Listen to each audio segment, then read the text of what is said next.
Hey guys, I hope you're all doing well. Welcome back to That's Good Oro, TGO Podcast. If you're a new listener, welcome to the podcast. So, it was my birthday last week on the 12th, and turning a year older literally made me think about how important it is to do something that makes you happy. Maybe something that just takes you away from your daily routine, or something that just encourages you to take a break and regroup is really important.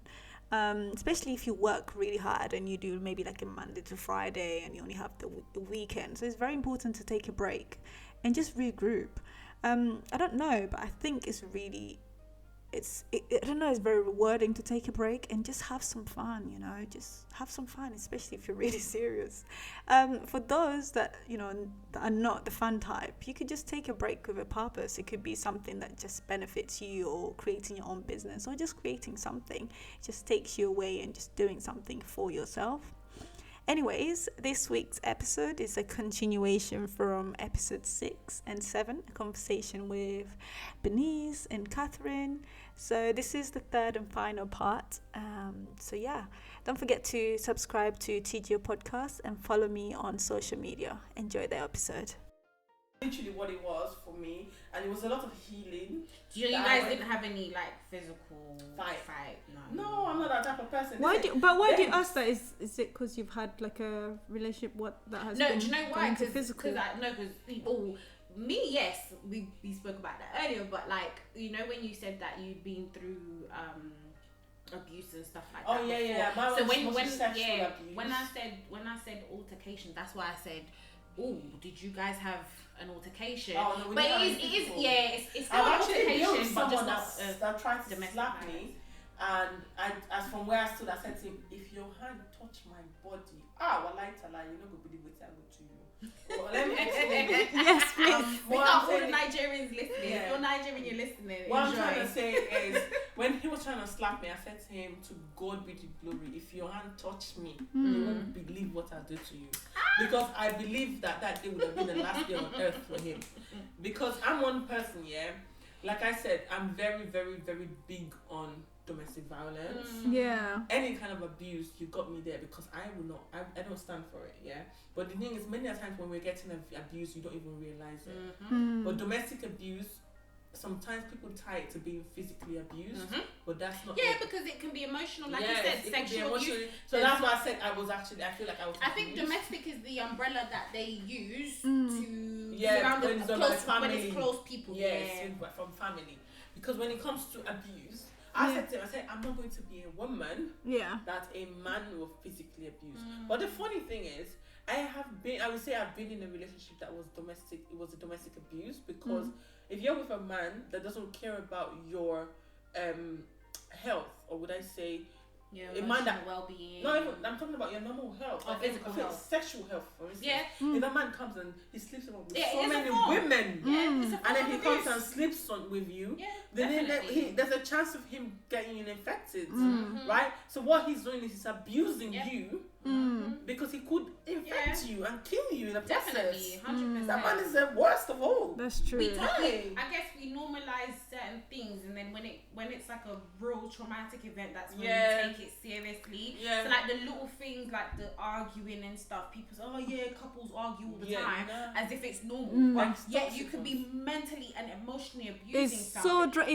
It's draining. I think arguing is draining, for a person like me who thinks a lot, literally arguing can flip I can spend a whole weekend just silent because of an argument. It's so draining. I'm someone that if you're pissing me off, or maybe you're trying to talk to me, like you're arguing with me and stuff, I will be saying things that are logical up to a point. And when I'm getting to that point, I'm getting to that point where you've started saying things that doesn't have anything to do with the argument, and maybe you're trying to now touch on me, and the minute you touch me, and I feel that you've touched me, oh hell, you've dug a grave, because you're about to get buried. Because my mouth is not good. Everybody knows this. And the thing is, when I'm telling you things about, when I want to curse you out, I don't curse you about irrelevant stuff. I tell you things that really relate to you. And that one is so the nerve. pierce your heart. That's my point.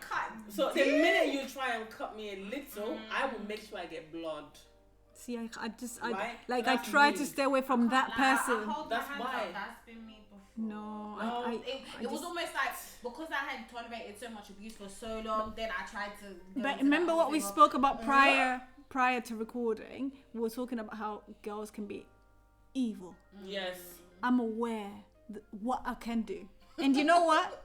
If I start opening that can up, you are not surviving. Yes, that's the reason why I said I always stay away from quarrels and arguments. I like peace so much, but if you touch me, because if we're talking about, for instance, we're talking about sex, for instance, and we're saying like relationship wise, someone is saying to me, I don't want to have premarital sex. And I'm saying to them, oh, but sex is good though. It's nice, it's sweet, and whatever. And then but I have reasons why. Your reasons are valid. I need to acknowledge that, right? But then if I'm not trying to tell you or trying to force my opinion down your throat because I'm having premarital sex, that's being disrespectful. Now, we now get to a point, you're not like, maybe because nobody likes you or nobody wants you. Or no, I don't think anybody wants to have sex with you. You have a little bit of a BO. And maybe I'm someone that's dealt with BO in the past and maybe been able to overcome it.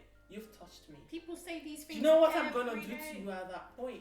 Hey, I won't beat you, I won't touch you. I will tell you something about yourself that you don't know that I know. Because I'm one of these girls that sits around, watch you, observe, and I've gotten things about you you don't believe. Like, you do little things. To you, it's just normal little things. We all have that side of us. With something so else. you see that thing that I was telling Catherine earlier. Like, there's nothing someone can tell you that you don't know about yourself. So I live with that. There's nothing someone's gonna tell me about me that I've not even checked or even told myself off. Like, ew, like nothing. So when anyone comes to me and tries to find a fight with me, I'm like, you don't want this other evil person to come into this argument. Please stay away from me, because I'm trying to hold that, because I know it's within me. Okay, hold that in, because when it comes up, but they're gonna need prayers. Person, I will make sure that the person for a whole week the person can't speak. Because I'm trying to break your soul. Hey, literally, I'm trying to break your soul. Oh, I'm not doing physical. I'm not breaking. I'm trying to make. I have that side of me where it's like, I feel like when you violate me, yes, I can be mean, but like, forget me. I'm trying to make you will never forget me. Yes. That's like, I'm like, I hit that point recently. Yeah. And you know what? It scared me because I was thinking. But you know what? Even before I get there, I know. But even before I get there, I'm telling you, like, I'll be like, Catherine, let's not go there. Because I can hear myself like getting heated. I'm like, I won't tell you. Hey, my ear will be ringing. Yeah. My head will be feeling big because at that point I want to say something. And if I hold it in, and then I will just say it. I will not warn you. I won't tell you, oh, don't go there. I won't tell you that. Nah, mate, keep pushing so that I can tell you about yourself. I've been itching to tell you for so long, and I'm gonna tell you. No, today. I warn people. No, I don't warn you. Sorry, because you should already know that when you trigger me, I will tell you about. And the thing is, I don't lie in the process. I will never tell you anything that I'm saying in the process, or just to hurt you. No, I'm telling you something that because of your feelings, I didn't tell you. Yeah, I'll start telling you. I'm trying to. Hey. Listen, and that's why I know for certain, like, that's why I like relationships that you communicate, regardless of how that person will feel about it. Tell them. That's why I'm very happy with who I'm with. That's good. Because I'm no happy matter for you. how I'm going to take it, he would tell me that, babe, this thing you did, nah. The same way I'll tell him, nah, this thing you did, and then he'd be like, why don't you take my side? I said, but do you want me to take your side? Do you want me to tell you the truth? Then he'd be like, oh, tell me the truth. I said, exactly. It might not, it's hard to swallow, but when you look at it from another angle, it's like, yeah, I mean, good thing. It's some people can't handle the truth, which is true. Okay, they're not. I know. But I'm just saying, some people can't. They start realizing certain things, especially when it was someone who's consistent, going to be like, listen, I don't like that. Pulling out things that they do. Listen, I don't like that. You did that wrong or whatever. Sometimes delivery is important. If you want someone to receive your message, delivery is important. Yeah, no, for certain. But imagine somebody came to you with a scenario, and it was obvious in that scenario that person was just being mean. And the person asked you, so was I mean? what would you say? I would say you were mean. Exactly. But then if you're saying that to the person... No. I suppose I meant like if you're in a relationship. But if someone came and told me a scenario... You're in a relationship. I'm not talking about just anybody. Your relationship. With your boyfriend, your sister... Oh no, I'm not afraid to tell someone, exactly, listen, you were the one in the wrong. Like in my office, for instance, if my manager was asking me questions like, so what do you think about it? I was like, I'll tell him what I think. But I would have to be diplomatic about it because it's the workplace. And no matter how blunt you want to be, it's not received the same way. That's it. They can't take it. And it will get to a point where you now start being called in for query and stuff because you spoke to your manager a particular way. So that's just what it is. But I just feel like a lot of relationships these days, people don't realize how much abuse is going on. No, that's true. People don't realize how much abuse is going on. And sometimes it's just mirror behavior. It's just something that they are so used to doing and no one ever pulled them up on it. They're just consistently doing that. And it's like, okay, well, it doesn't seem that bad. I'm thinking different. What are you thinking? I'm thinking that an actual abuser knows that they're abusing you and they're doing it on purpose. But then people learn things. I've learned this, okay? People learn things. For instance, if you're a child and you have a parent who has been abused or was abuser, and you knew that was wrong, when you get in a situation as an adult, you tend to mirror or mimic these behaviors when you get in a situation. So to you, you know it's wrong that after the argument, you'll be like, oh shit, why would I say that? Why did I even get to that point where I'm saying such things? But it's because it's something that you're so used to. It's something that you're so used to. Do you get what I mean? So you don't even feel like, or in that moment, you feel like, oh, this is normal behavior. Well, sorry, I'm saying this because of I've been through domestic abuse training, and they say that if that people that were in an abusive relationship, or would I say children of people that like victims, if you were in that situation, they go different routes. So like many of them would actually become that way, yes, from learned behavior, while some of them will run really far away from it. So I feel like a lot of people have the tendency to be abusive because of learned behavior, yes.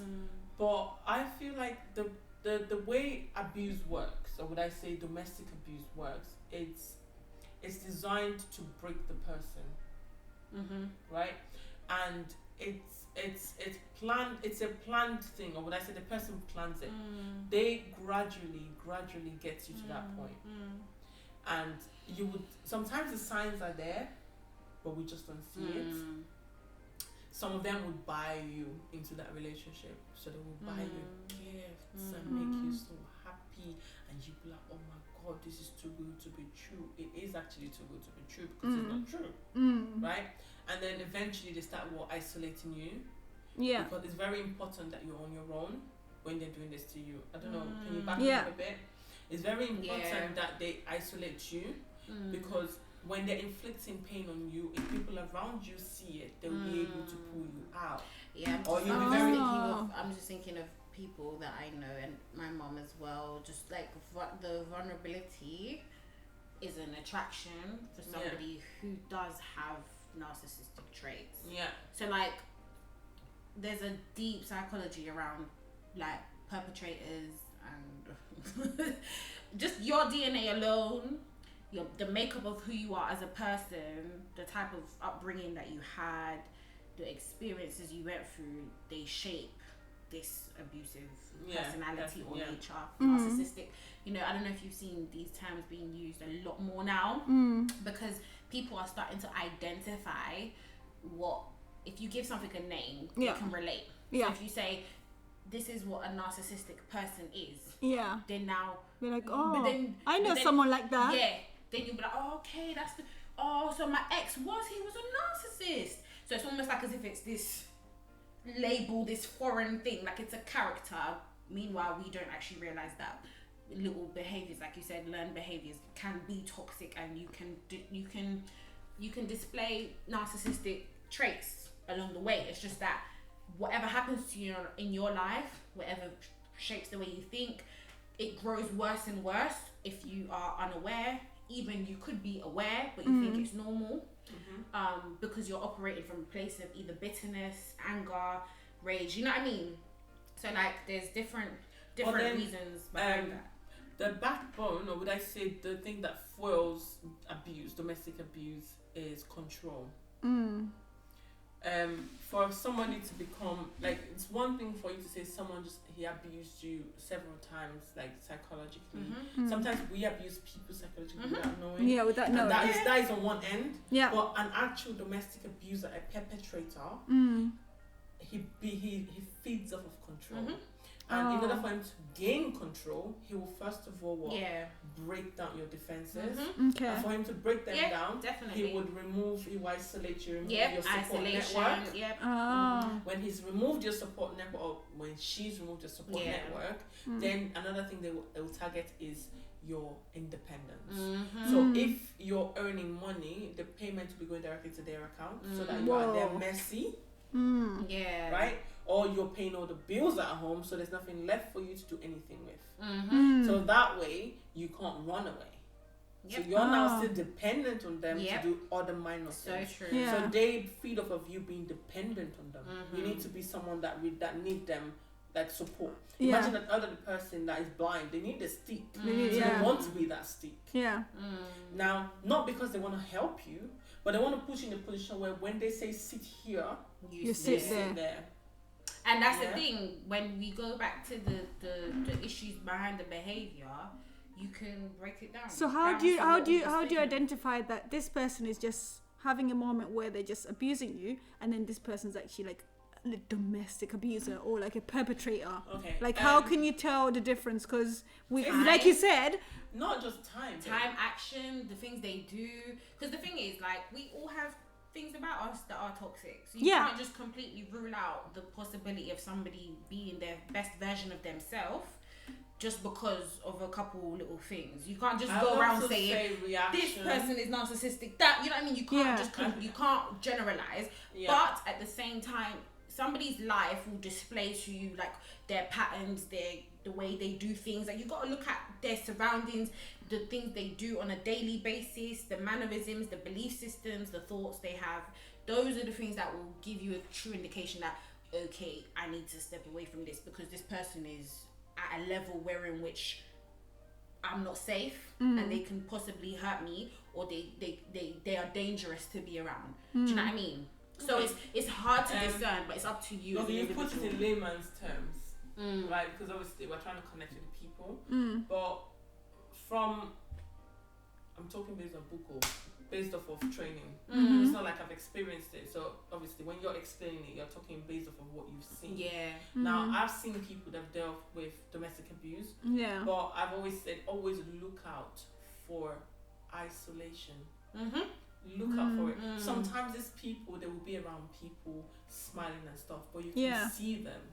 They're in the workplace. You can tell that they don't like to go home early. They want to stay out till late because they're scared of going home. But they're gonna go meet at home. They come to work. Sometimes they don't know what they're saying. They don't know what they're doing. Sometimes they're not dressed properly. Like, look at them. Look at them and their family.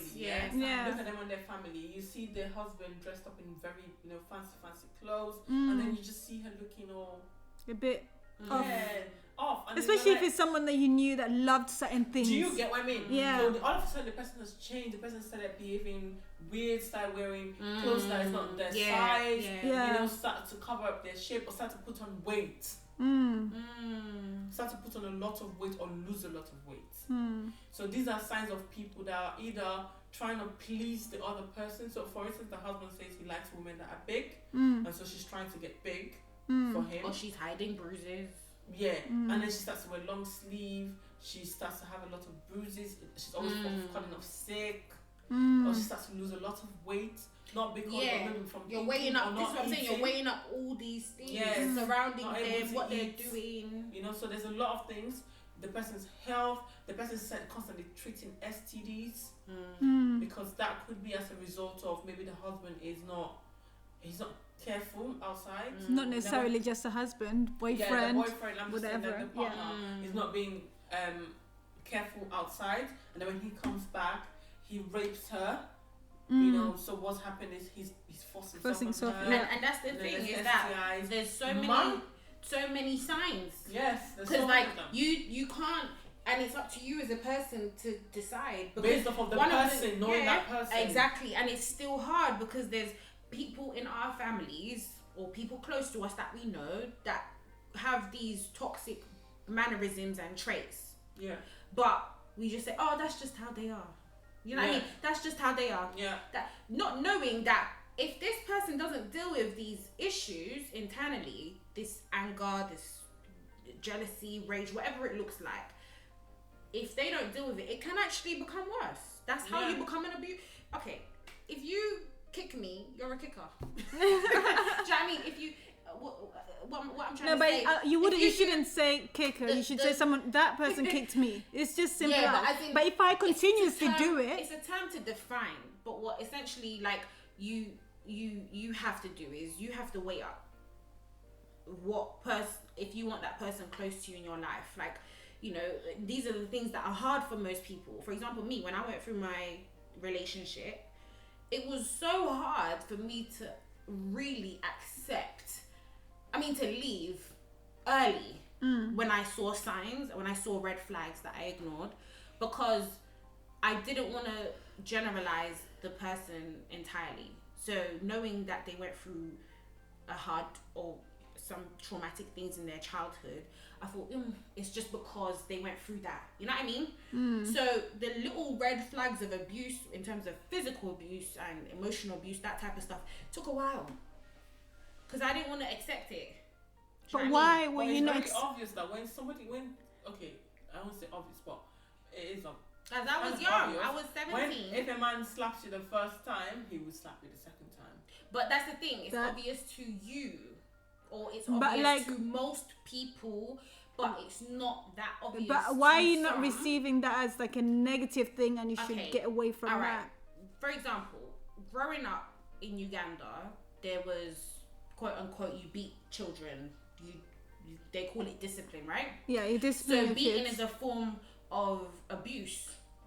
Point blank. Period. That's something that most black people do not accept. But like, those are kids. Now we're moving to relationship. What I'm saying is, even in the context of a relationship, the principle of beating is wrong. Beating itself is wrong. No, but you're learning that now. What I'm trying, I want you to make me understand. I'm trying to get somewhere. Beating and spanking. Yeah. Right? Yeah, but hear what I'm saying, because it's gonna come out very generalized the way that I'm explaining it.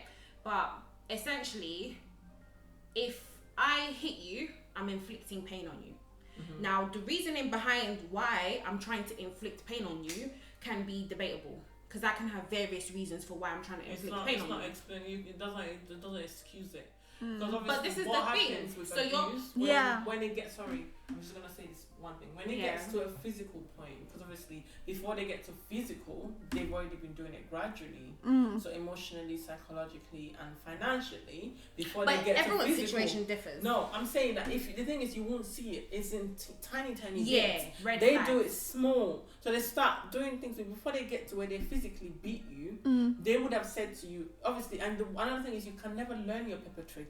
You think that if I do this and this, he won't beat me. So if I anyway, they're hot and cold as well. There's a reason why he's beating me. He's punishing me because I did this. I won't do this no more. The thing is, the perpetrator will look for another reason to subdue you. It's a way of him subduing you. This is why I'm using this analogy to give context to why it shaped the thinking and the kind of like revelation that I came to, right? Was now it's been normalized beating in our culture as a whole, whether you're beating a child to discipline them, whether you're beating them because they stole something and you're trying to teach them a lesson and you're trying to say, look, don't do that because there's going to be consequences later on in life. That's a whole, you've got different reasonings behind it, innit? But you're never in control of the recipient and how they receive it, So essentially, when this is kind of a normalized behavior, and I'm kind of swinging over to more so to the British culture where, you know, it's kind of wrong. And generally, it's not something that they They do. White people and British people do hit their children, but it's less. It's not common. It's not blatantly out. out. It's less common than where we come from. So now I've grown with that. Yeah, but bear in mind I've not been beaten much because. Okay.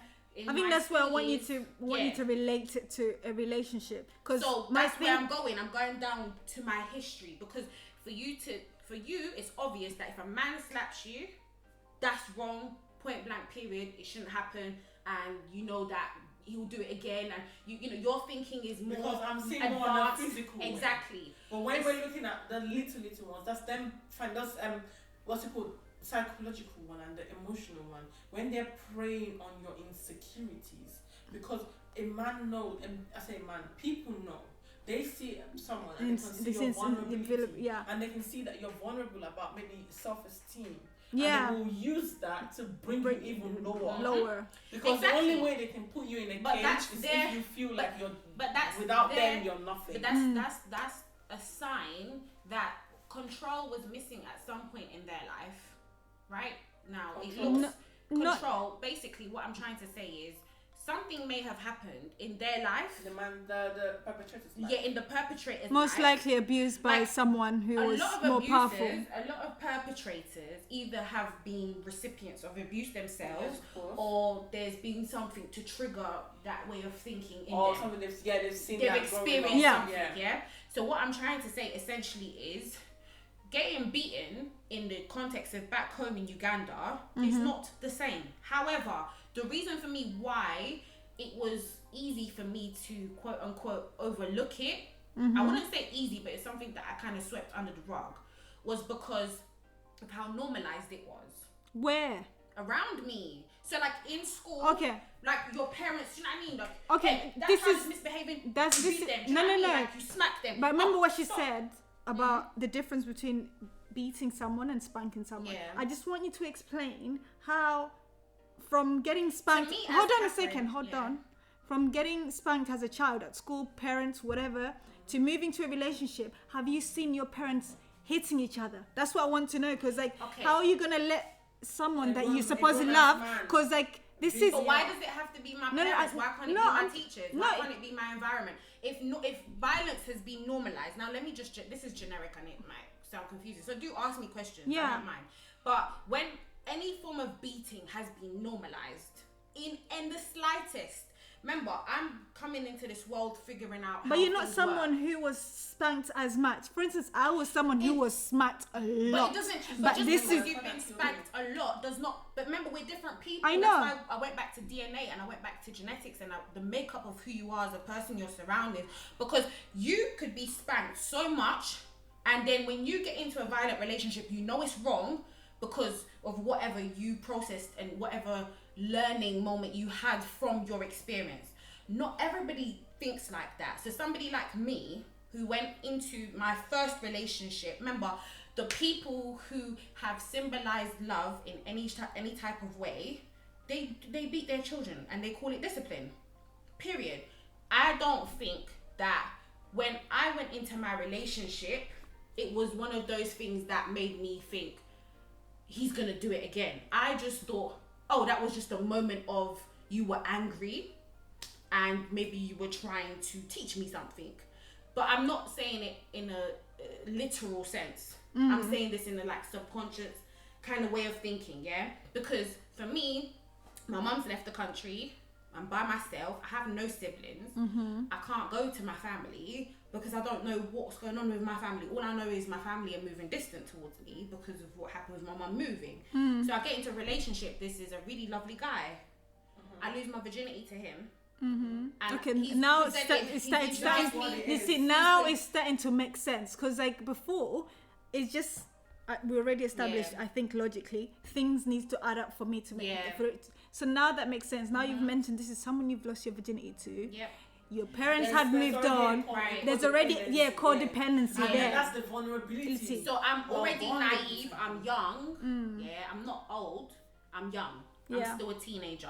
I've been in a sheltered environment. So in my head, I'm thinking, well, if he's introduced me to his family, he loves me, he cares about me, then maybe he's just angry and this is just brokenness coming out. But that's don't know my how point. to process That's why I said to you, there's a point that I wanted to make. That reason why that is. The thing is, you've normalized it. You know, and for you to normalize it, and she already has a reason for it as well. Yes, vulnerability. The perpetrator has broken you. He's noticed that. He's seen that about. That's what they say. They call it grooming. Yeah, it's a part of domestic abuse. What happens is, what they do is they tell you, they try to manipulate your mind and tell you what should be okay and what shouldn't be. And by the time you realize that, oh my God, I've been going through a lot, you've already gone through a lot.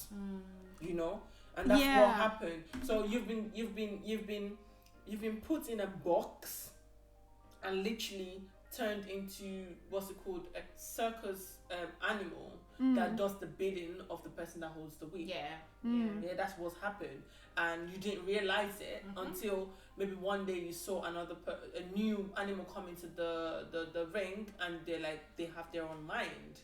And then you're like, oh my God, this person thinks for themselves. Can't I? I can think for myself now. So he's told you that you can't think for yourself. He's got to think for you, right? A lot of times in abusive relationships, that's what happens. They forget that, okay, this is another human, and they want things to go their way. And because they want it to go their way, they would rather just control you into it. And so they will coerce you. Sometimes they will use coercion. And when they're coercing you, sometimes it's nice. You think it's easy. You think, oh my God, I'm doing it for myself. Don't get me wrong. You're not making your own decisions. Don't get me wrong. There's loads of points. There's red flags that I've ignored. Yes, but I've chosen to because in my, subconscious... I think even the timing. Yes, because the timing itself was a very vulnerable moment. I was in the darkest place because your mum's left the country. She's told you that she's going to sell the house. She's going to sell the car. She's telling you all these things. So, you know, I wasn't about to go to a strange country with somebody that I've never known. We don't have any family there. Like, we've only known him a couple of years. I'm not about to, I don't know why, but luckily I had sense at that age. Where did you go? Where did your mum go to? What country did she go to? She moved to Sierra Leone. Her partner was from that country, so it was foreign to me. I don't know nothing. I don't know the culture. I don't like it. Not that I don't like it. You know, you're just ignorant. I don't care. Yeah. So for me, she moved all the way down there. Yeah, and so I was in my first year of college. So halfway through, it messed me up because I was in the middle of college. I was studying. I was even doing work placement in a nursery with one of my friends I'm still friends with today. Like, I was trying to move on for a better life, and then she, all of a sudden, my the reason why I even ended up in a very vulnerable state anyway was because my family rejected me. Like, nobody wanted to help support me because they're thinking, oh well, her mom's told us that she was a troublesome teenager and this and that. Now she's moved to Sierra Leone, and now the girl's just here on the streets, and nobody cared about me, period. Nobody. For those who did try to show care, they went to my mom, and then whatever happened there didn't work or something, and then people didn't understand how to help. They just thought, you know what, let's just leave it because we don't understand it, whatever. They have their all different reasonings, yeah? But essentially what I'm trying to say is, just like how sorry babe, what's your name again? Bernice. Sorry. Just like how Bernice was saying, you know, this is the kind of like the reasons why people are vulnerable, and they're, you know, easily manipulated because you don't have a sense of, I didn't have a sense of who I was because I was there was 16. A codependency already. Do you know what I mean? So I'm looking at my family. I don't even know what council tax was at that point. I don't even know what rent. I don't barely know how to live on my own. I didn't know how to go and look for work. I didn't know how to make money. Do you know what I mean? I didn't know what I was doing. Do you know what the hardest thing is as well? Along, do you know what the hardest thing is as well? Yeah. Meeting someone like you in that situation and trying to make them see those things. Like, oh my God, this is what's happening, and I'm trying to protect you from this, or I can see how people are manipulating you, and immediately that person just like, no they're not, those are my friends, or that's my boyfriend, yeah, because that's if anybody, but that's the thing. Later on in the relationship, and even his family, some of his sisters definitely told me, like, stay away from him. Like, there's little signs that happened in that course that I ignored, and I chose to ignore because to me, psychologically, that's somebody that is down to ride for me type of thing. Like, it's somebody who's showing me love, who cares.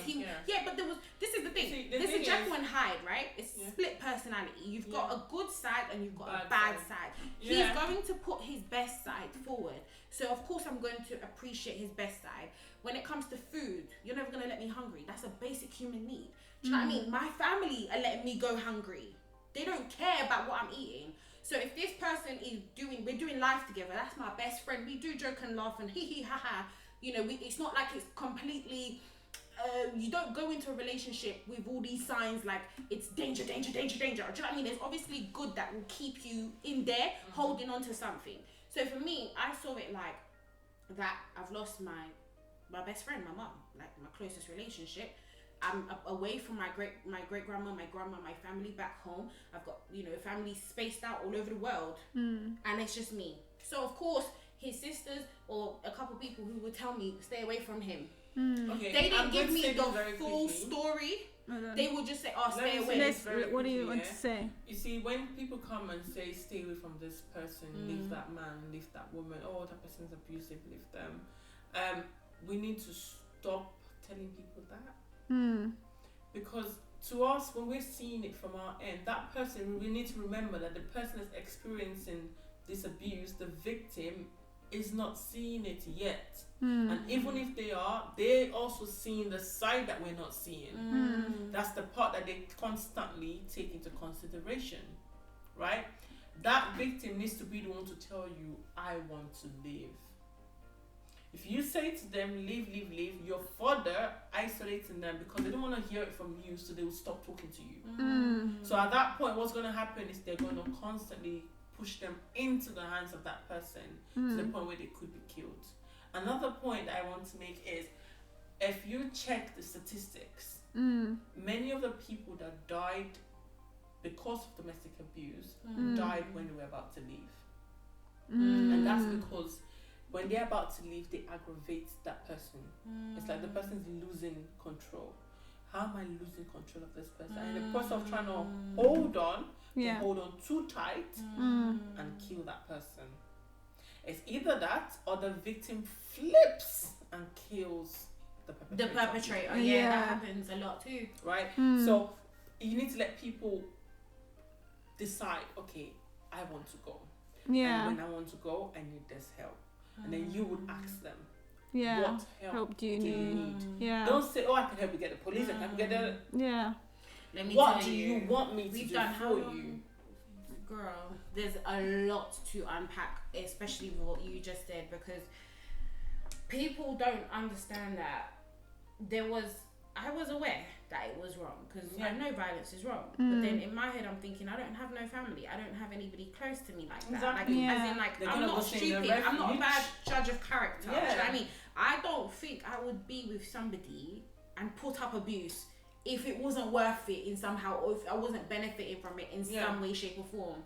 And so when I did go to, there was a time later on, the violence I had, children. I mean, I was pregnant.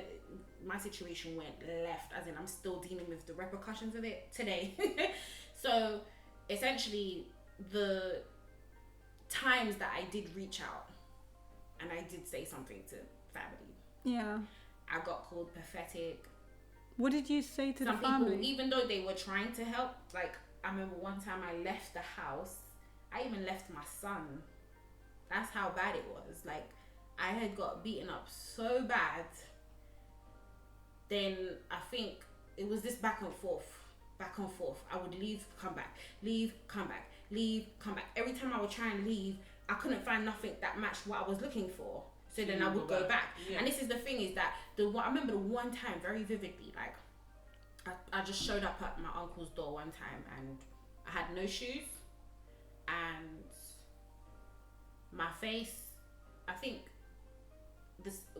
there was a situation that happened prior where my face was so blown up you couldn't even recognize who I was. I had been beaten severely. Like, is this the same guy that you met at 17? So my first relationship. And I remember when I went to my uncle's house, and I remember just being told, calm, like, obviously if you see somebody in that state, calm, So in my head I'm thinking, alright, cool. so I'm going to try and start a plan here. But I don't know where I'm going. I have no guidance whatsoever. So I'm being spoken at a lot, but then I still have to also deal with an issue where I still had to communicate with him because it pertained to the police. There was some legal case going on, and I was involved. And I didn't even do anything wrong, but I was involved. So I still had to go and see lawyers and stuff, and I would still have to go and see him. But I had left my son there. There was a time where I had brought my son as well.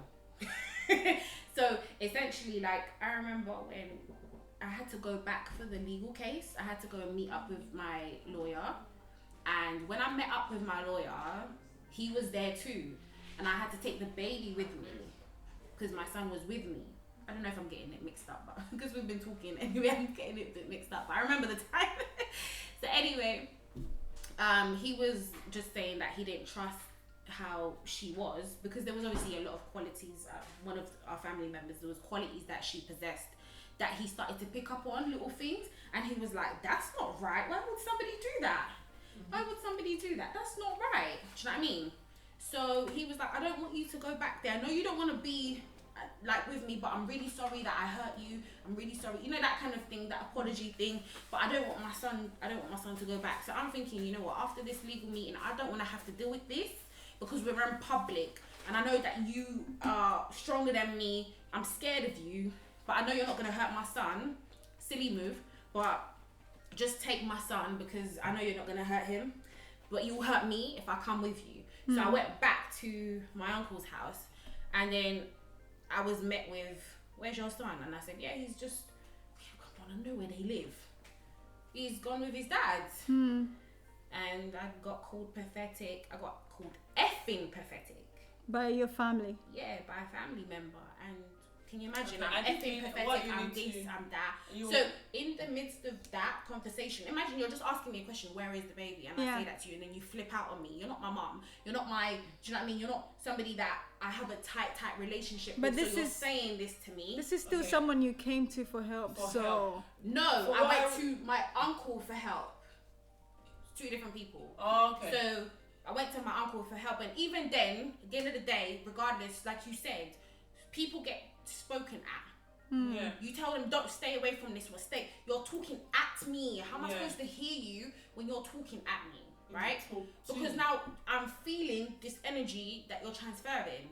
I've just left. Judgment. Do you know how much? Remember there's so earlier, much judgment in your Remember earlier when she was, sorry to cut you, babe. Remember earlier when you were saying how you emotionally detached, you did the pull-out method from first. right? Yeah. So please understand how long it's taken me to even leave the house. Yeah. Do you know what I mean? I've been dealing with this person and this toxicness.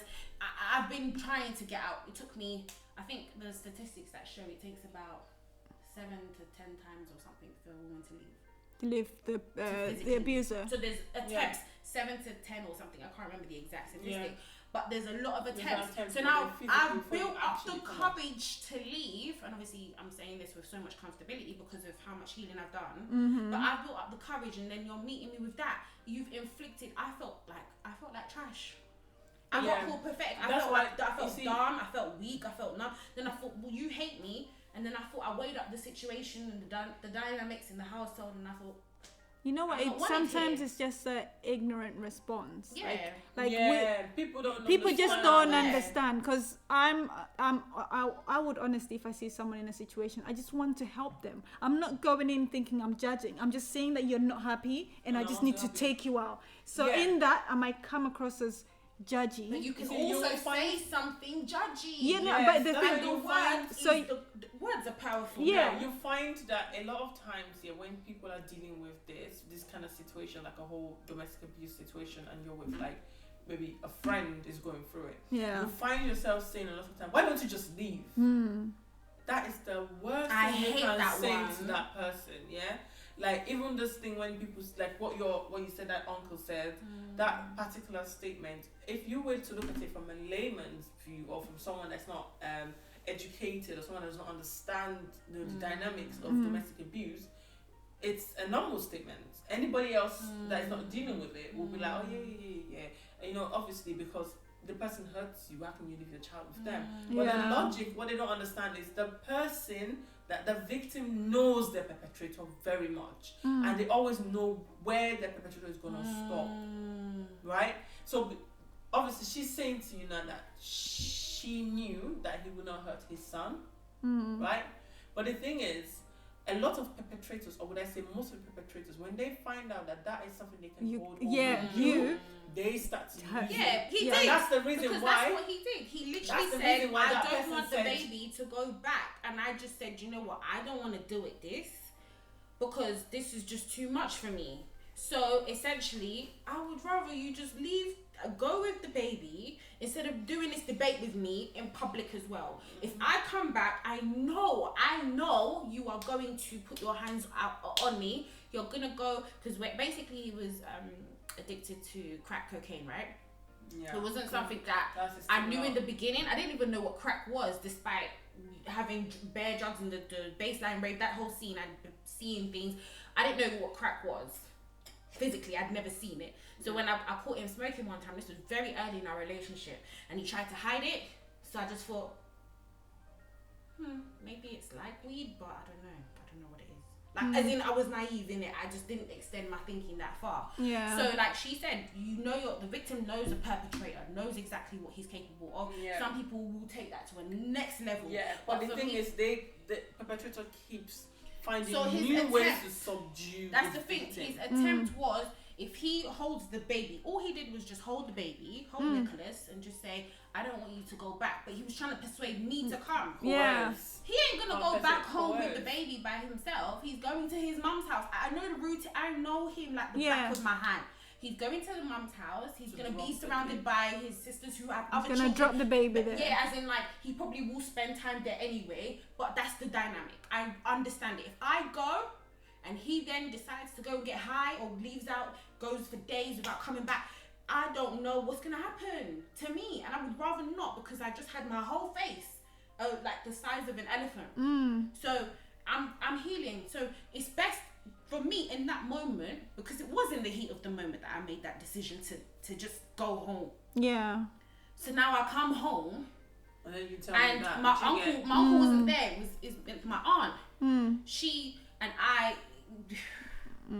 but I didn't have no issues with her in that moment. But it's just how she spoke to me. She projected a lot of anger and disgust. Like, she sounded disgusted in me when she said, you are effing pathetic. And the reason why I even went there in the first place was because I felt safe with my uncle. I've never felt anything. We didn't even know each other that long, but he's known my dad. It just felt safe. Yeah. So I've plucked up the courage to leave, and then I'm being met with this. And you're the woman of the house. Want to go back. You're the woman of the house. You're the most dominating one in the house. So if this is what you think about me, why am I staying here? Why am I staying here? But you know what I mean? So that's a whole entity in itself. But it was easy for me. I had to leave because I didn't know bro, this is bad over here, it's bad over there. I just took my chance with going back, because in my head I'm just thinking, well, his mum has been supportive even throughout the whole thing with the face thing. She's protected me from him. She hid me in the house or whatever.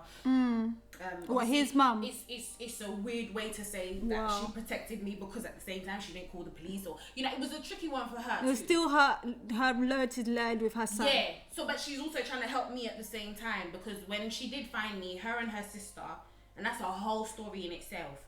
When they did find me and they came to the house and they saw, literally, I think I was downstairs. We used to live in like a masonette, but the downstairs part. I remember his sister, the minute she saw me, she burst in tears, crying, because she didn't recognize me. And who the hell does that to someone? Like, how do you hit someone to the point fact that you realising that's your family member doing that to someone else's child? On my leg, where he stabbed me with a screwdriver, he cut me. There was bare things that happened, so much. So I am trying to leave. Like, I had been trying to leave. Like, I was, what's the National Domestic Helpline? I think I saw it somewhere. Yeah. On a bus or something, or on a poster somewhere.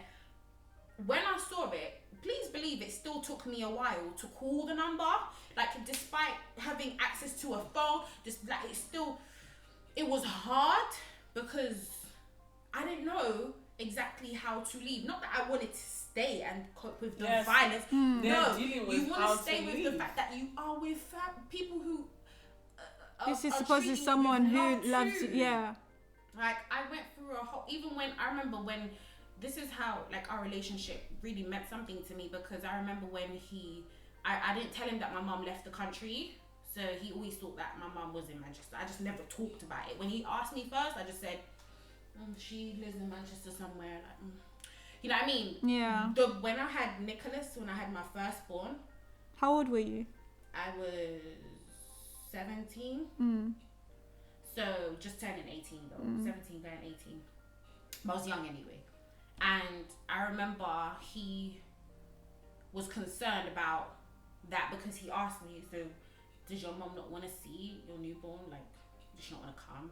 So I just had to be honest. I had to say, look, she lives in Sierra Leone. She doesn't live here. And instantly when he heard the story and I told him a bit of the dynamics of what happened at home, he went to, I didn't even go into saying everything that happened at home, but just saying that the mere fact that my mom got married and left me, that angered him. He was broken by that. Like, he went to go call his mum. It was like family meeting type of thing. Obviously not with the whole family, but just with his mum. Like, this is bad. You know, like, we have to deal with Catherine. Like, as in, he seemed, I think I was still in a state of shock and denial and numbness, because I hadn't really deeped that my mom left. Yeah, like, it was weird. But when he showed me that, and there was things along the relationship where he showed me, he cares about my well-being. So I trusted him on that level. And his mum too. Do you get what I mean? So it was that manipulation that we were talking about earlier, the whole, the way that you're already isolated in some way, or it's a gradual process of isolating. Do you know what I mean? It gives room for those type of things to happen. So leaving, when after that, I think I hit my breaking point, obviously after I came back, and I got the courage to call the helpline. Yeah. When I called the helpline, they told me about the refuges. That still took another, God knows, about a week or so. Yeah. Then one day, when they told me, there's one in Wandsworth, if you're ready you can just pick up and leave. I can't remember exactly how the conversation went, but I just remember it being Wandsworth. I wanted to go somewhere far. I was deep in somewhere near Enfield, like Southbury, that side, like. So I'm thinking, if I go far, I'll be okay, then I won't run back, because I'm even trying to stay away from myself, you know what I mean? So essentially, before the refuge, I asked my mum, because something was just in the back of my mind thinking, like, I can't trust that whole system entirely. You know what I mean? Like, I would be on my own. So you go to family first, because police, social services, you hear a lot of things about them. You hear, you know, how they can be very corrupt. They're not all saints. Point blank period. Sorry, can't even get my word up. Point blank period. They're not all saints. You know, social services, they're known to take people's children away. There's the stigmas, there's stereotypes that float around. So when I first emailed my mum and I said, please can I come to your house? I'm going through a domestic violent relationship. My partner's addicted to crack. I begged everything. But I found out at Did you tell him everything? Yeah, Did you tell her, sorry? That was 2009. So beginning of 2009. She had left the country for about a year by that point. Kid, right? So he was only like 4 or 5 months. He was 5 months actually. But no, 4 months when I decided to start leaving, And then when I reached out to my mum, I basically had found out that she didn't sell the house somehow. She basically lied to me and said she sold it. She put tenants. She sold the car. Yeah, she just basically, she just lied. She rented it out to someone else. So anyway, I found out. How can your mother? Anyway, that's a whole. I'm looking at my own mother. But because you have a good relationship with your mother, but no. Like leave my good relationship with my mom. Like I'm just thinking, like the way my mother is, like, or the way I am. I have a kid, and then my child. So I'm not marrying no man, If the man does not want my child, you can pack your stuff and move away. I don't care. So basically, I remember I reached out to her first because obviously it's a scared territory for me. Like, I didn't know what I was doing going into a what did she say? And helpline and all this thing. So in my head, I'm thinking my mum worked in a refuge. Yeah. But then that wasn't the forefront of my mind. The forefront of my mind is my mum's got a house. If I go up to Manchester, where we used to live, where I went to secondary school, at least I've got like my old school friends. Yeah. Somewhere nearby who I know, people I grew up with, and at least I'll be far away. He won't find me. Yeah. I won't feel the need to just pop back. Just, do you know what I mean? Like, I would find a way to separate. Like, one bus away from I wanted to run away from myself too, because I knew that I kept. You will go back. Yeah, I kept on. I was like the dependency on you. So anyway, so basically, as my mum said, you can't. Victims love their perpetrator. I love him because when I tell you that he had so many good qualities, he draws. He's sick. You can give him anything to draw, pictures. He'll draw you as a whole portrait. He has a huge, incredible talent. He's a gift. He's a beautiful person, well-rounded person. I think that had the right setup, but then went through a period where his dad left his mum, and it looks generic. Like, oh yeah, my dad just left my mum.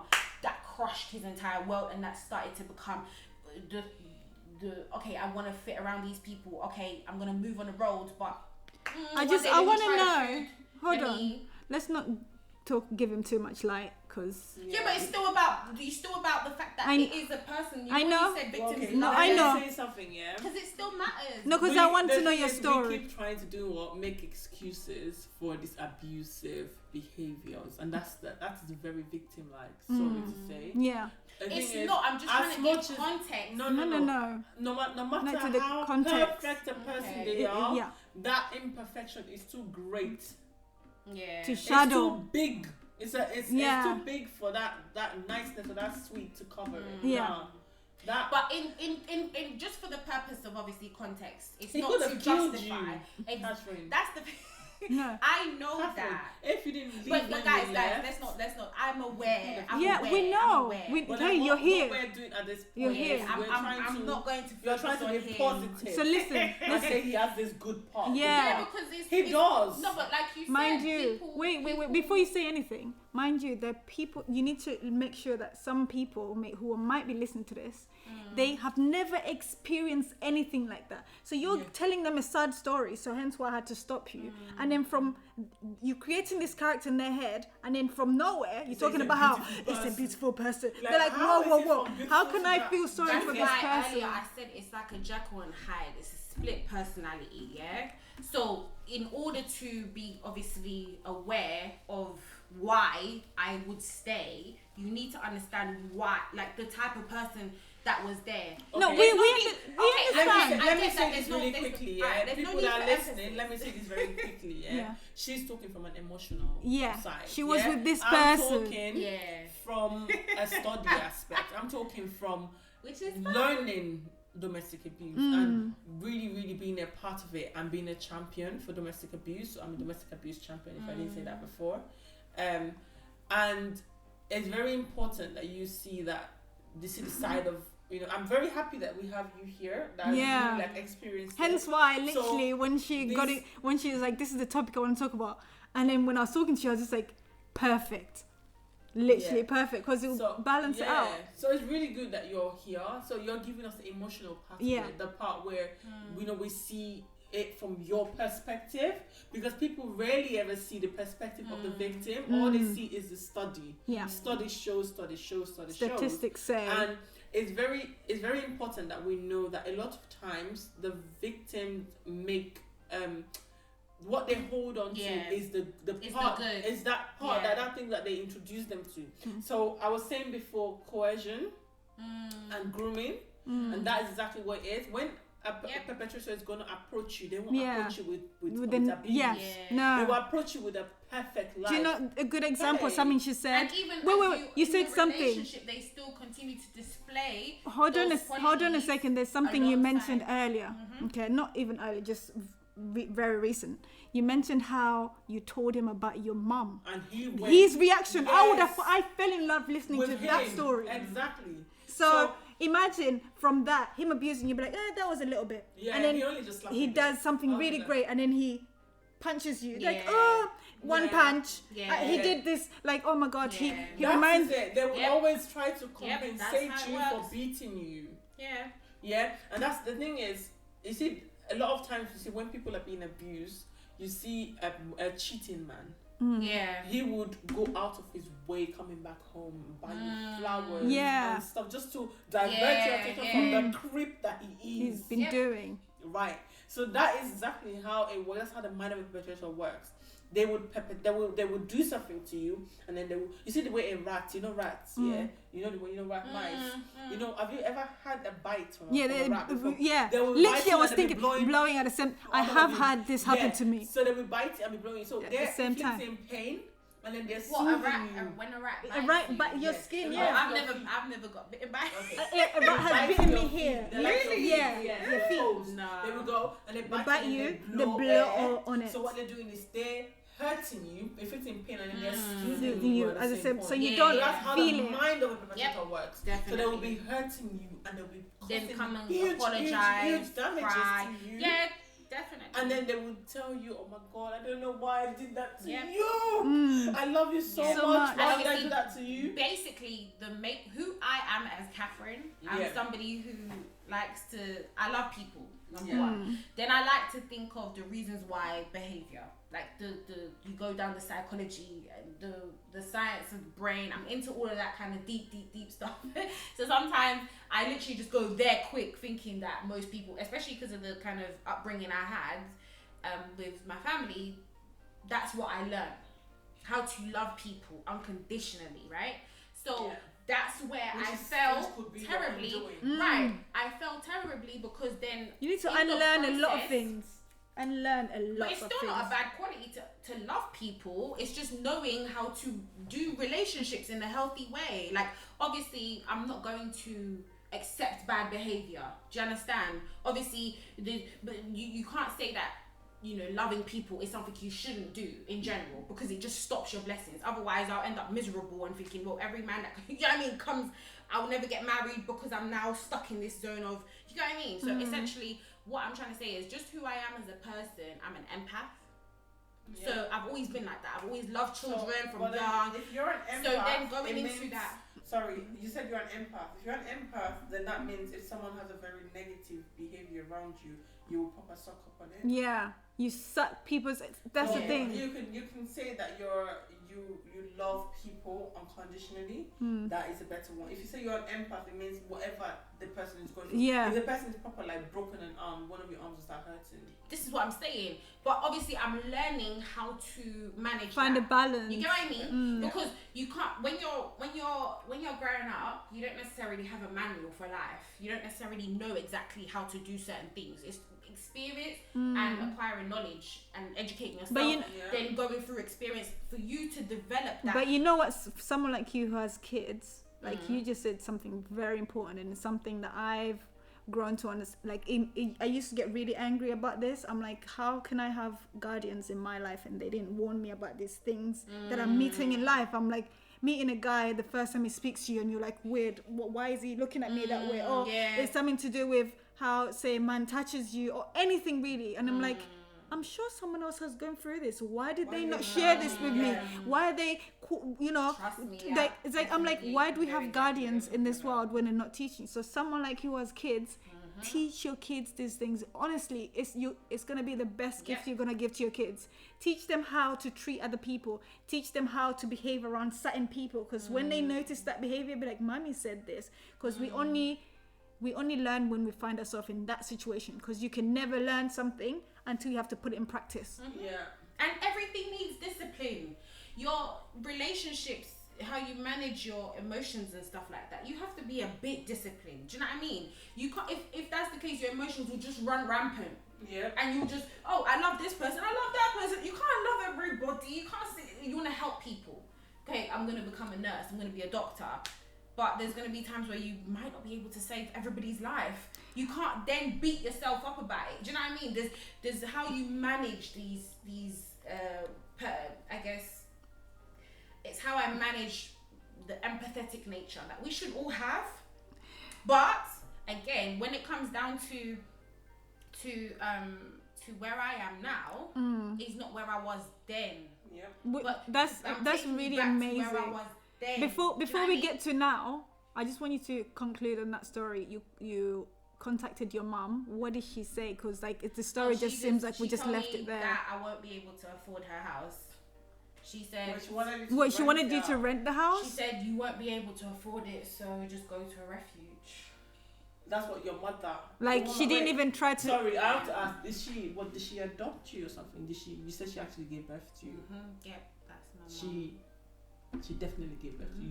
You're sure that she's the one. Yeah. It's not like your dad married her. What? I know you're trying to like make sure. Girl, my mother told me that I won't be able to afford that. How do you feel about her right now? I remember I said. Are you guys close now? Do you know what? It's been how many years? We have had the worst relationships. What's your relationship like now? Now there's healing going on right now, and it's very new. It's very new. You We're guys on are a talking. Good page. My mum has been going through her own stuff. Did you tell her that Ma? Man, so basically, no, I've been saying this for years, but she was emotionally dead. She didn't care. I've been trying to express my pain. As you can see, I'm somebody who talks a lot. Like to even take you to the place. I want you to feel how I felt. Do you know what I mean? Like I really want you to.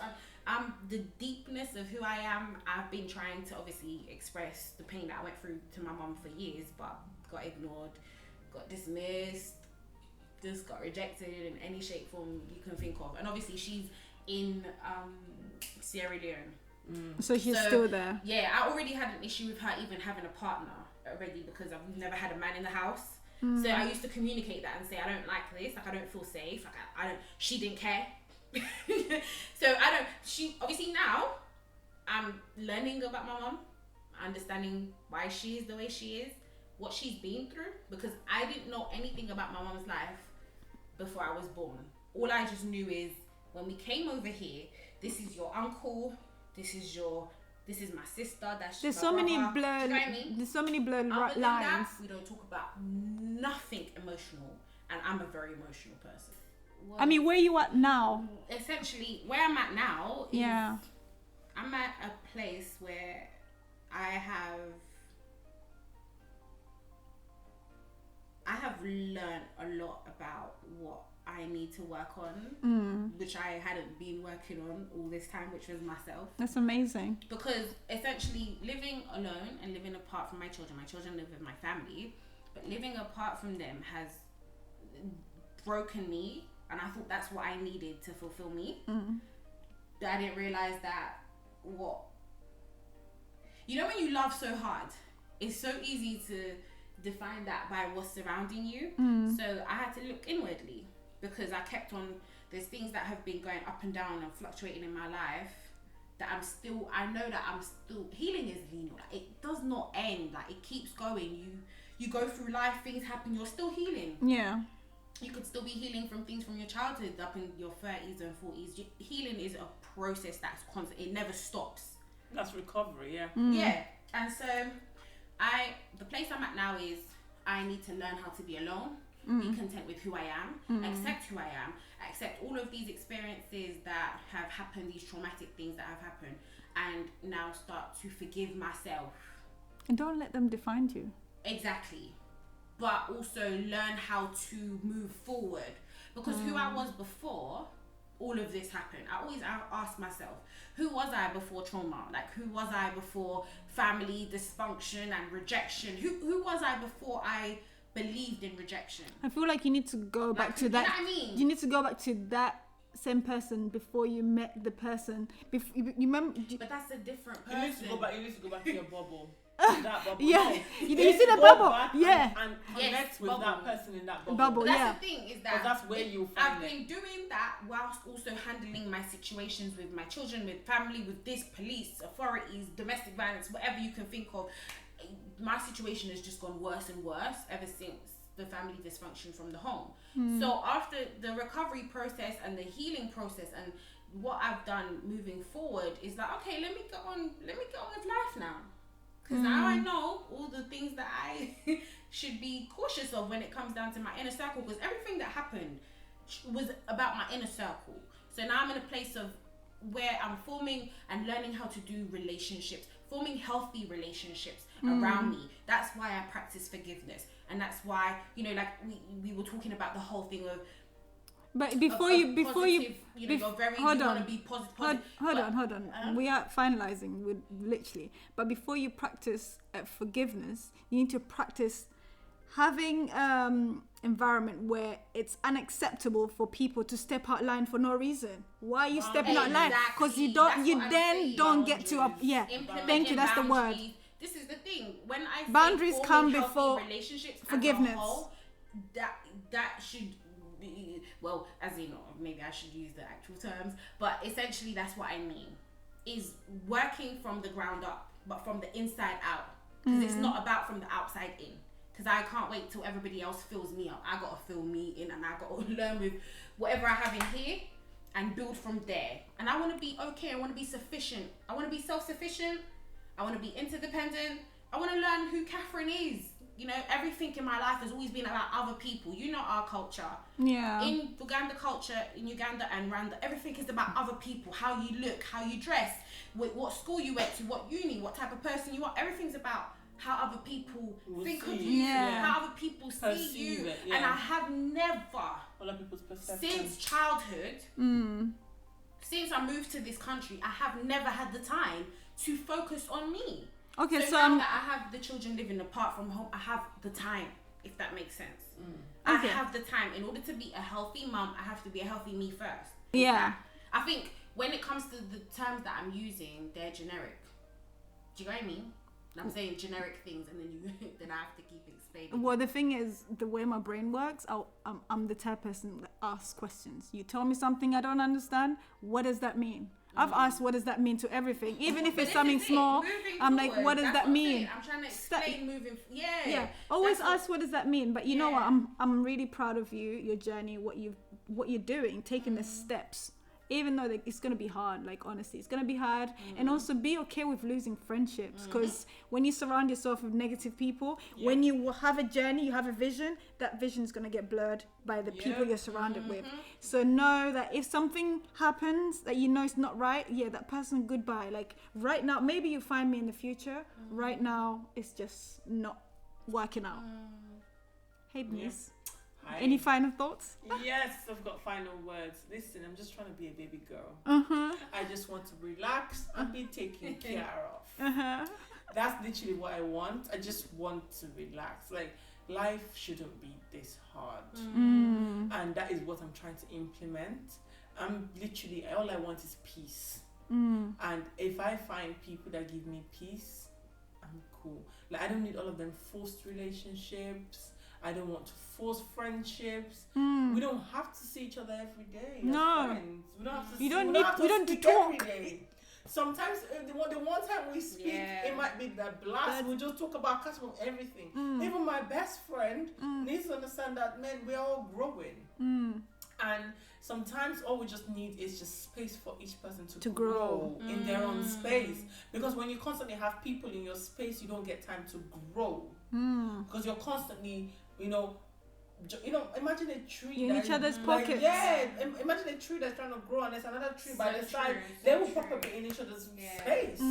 So people just need space to grow and just be themselves, you see. And I just feel like people need to accept people more for who they are. Yes. And not expect them to fit a particular bracket. You see, or potential. Yes. You see, when you meet people, I've always said, when someone shows you something about themselves, believe it. It's them. Believe it. There's a reason why. Don't make an excuse for it. Believe it. And that's why I said to myself, I was so stupid expecting someone to change who they are. But no one taught you that. Nobody taught. I learned. You had it to myself. learn. Yeah. And at the end of the day, you just find yourself things that you never really had. You had to ask someone to do, somebody else is just doing it. And then you pause and you look at you like, I didn't even have to say anything. Yeah, or you find people that treat you better. You're like, oh, friends do this? Yes. I thought you had to ask. You know, when I made this statement to my current boyfriend, I said to him, I said, oh, you're just doing, like, the things that you do for me, I've had to ask people to do this. I've had to request for it. I've had to remind people, but you just do it. And he asked me what and what. I couldn't really write it out or tell him this, that. But it's just a range of stuff. You know, when a lot of times people think that you're comparing relationships, but you're not comparing. You're comparing your experience. And what you actually want. Sometimes when you meet people, you think this is what you want. But then eventually when you realize that this is not what I actually want, is someone that would just give me peace. And someone that would just make me feel myself. You need to be happy when you're with the person. That's all you want, right? Both family, friends, relationships, anywhere you are, work. You want somewhere that when you walk into the place, you just whole. You're yourself. You don't have a need to pretend to be something you're not. You don't have a need to start, acting up or being, you're just you. But you also might find that people that are not used to someone who's confident irritates them. Because I've come across that, or I've batted heads with people. Hey, I know that's up to them. But like sometimes you need to be aware, like, this person is not mad. This person is mad at the fact that I'm being confident, or I'm speaking out about a situation that they wish they spoke about. So when I meet people like that, I just tell them that I'm sorry for you. And that's the thing. That's where I am at. I'll just tell you. I've dealt with so much persecution that I can't even care what people think no more. Do you get? Sometimes when I'm speaking, I know already what I'm gonna be faced with. I know the different type of mindsets that are out there. I think that's the reason why I said. Do you know how many people there's so many people that are victim blame. There's so many people who think that all of a sudden they're a psychologist because they read a couple things on the internet. There's so many people that have so many opinions. So it's like you said, protecting your story, brother. I am the only person who gets to tell my story. There you go. And all. No one else. And when you face that and you get to a place of like, okay. Anyway, and also accepting that it's not always the other person. You also have certain faults. Like in my previous relationship, I didn't have any faults. People of God, I did not have any faults. Actually, I did. My faults were that she was adamant. I was stupid. Like literally, when you're telling that to someone, they'll be like, "How did you not see that? How did you not see that? Are you mad?" Like when you asked me, wait, how long was this? And you found out that we're still there. Why? And then by the time you realize, oh, that's true. Listen, whether you do good, whether you do bad, people judge you. But Anyway, everybody enjoy your life. So life is short, you only come once. I don't know how guys, that's fine. Guys, thank you so much for listening to today's episode. Thanks to Catherine and Bernice for joining me. And check us out. TGO Podcast. That's good. Bye. Bye.